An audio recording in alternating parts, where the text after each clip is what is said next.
بسم الله الرحمن الرحيم. سبح لله ما في السماوات وما في الأرض وهو العزيز الحكيم.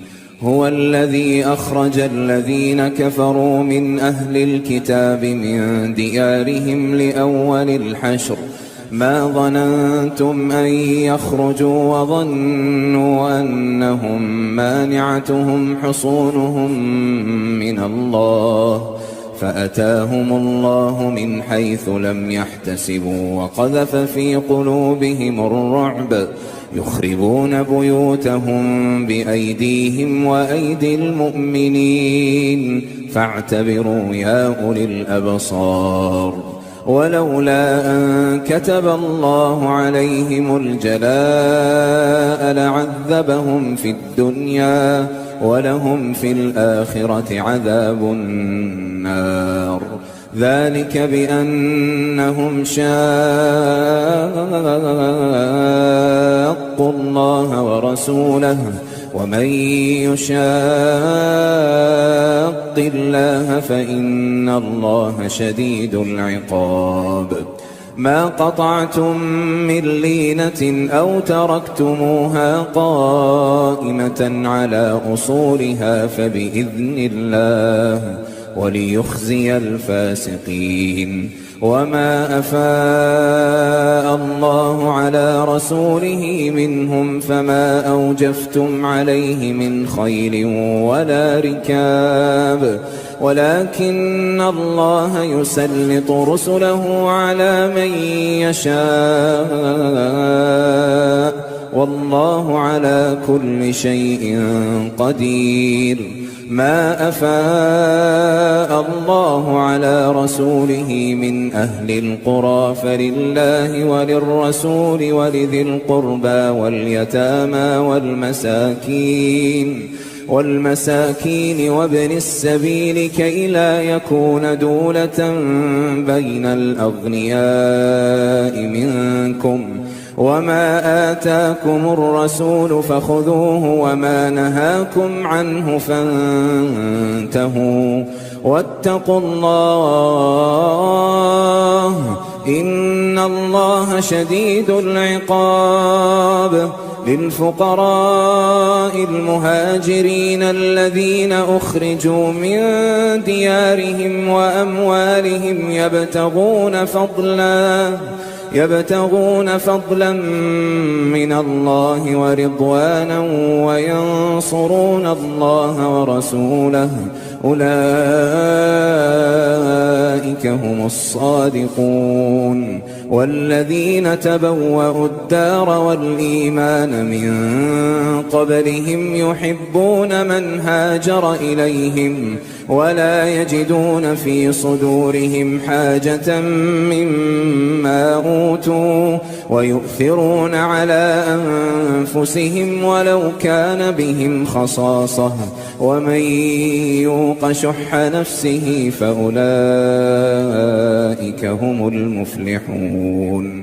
والذين جاءوا من بعدهم يقولون ربنا اغفر لنا ولإخواننا الذين سبقونا بالإيمان ولا تجعل في قلوبنا غلا للذين آمنوا ربنا إنك رؤوف رحيم. ألم تر إلى الذين نافقوا يقولون لإخوانهم الذين كفروا من أهل الكتاب لئن أخرجتم لنخرجن معكم ولا نطيع فيكم أحدا أبدا وإن قوتلتم لننصرنكم والله يشهد إنهم لكاذبون. لئن أخرجوا لا يخرجون معهم ولئن قوتلوا لا ينصرونهم ولئن نصروهم ليولن الأدبار ثم لا ينصرون.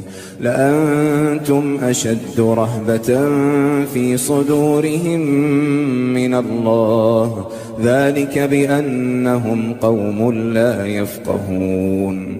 لا يقاتلونكم جميعا إلا في قرى محصنة أو من وراء جدر بأسهم بينهم شديد تحسبهم جميعا وقلوبهم شتى ذلك بأنهم قوم لا يعقلون كمثل الذين من قبلهم قريبا ذاقوا وبال أمرهم ولهم عذاب أليم كمثل الشيطان إذ قال للإنسان اكفر فلما كفر قال إني بريء منك إني أخاف الله رب العالمين فكان عاقبتهما أنهما في النار خالدين فيها وذلك جزاء الظالمين. يا أيها الذين آمنوا اتقوا الله ولتنظر نفس ما قدمت لغد واتقوا الله إن الله خبير بما تعملون ولا تكونوا كالذين نسوا الله فأنساهم أنفسهم أولئك هم الفاسقون. لا يستوي أصحاب النار وأصحاب الجنة أصحاب الجنة هم الفائزون. لو أنزلنا هذا القرآن على جبل لرأيته خاشعا متصدعا من خشية الله وتلك الأمثال نضربها للناس لعلهم يتفكرون. هو الله الذي لا إله إلا هو عالم الغيب والشهادة هو الرحمن الرحيم. هو الله الذي لا إله إلا هو الملك القدوس السلام المؤمن المهيمن العزيز الجبار المتكبر سبحان الله عما يشركون. هو الله الخالق البارئ المصور له الأسماء الحسنى يسبح له ما في السماوات والأرض وهو العزيز الحكيم.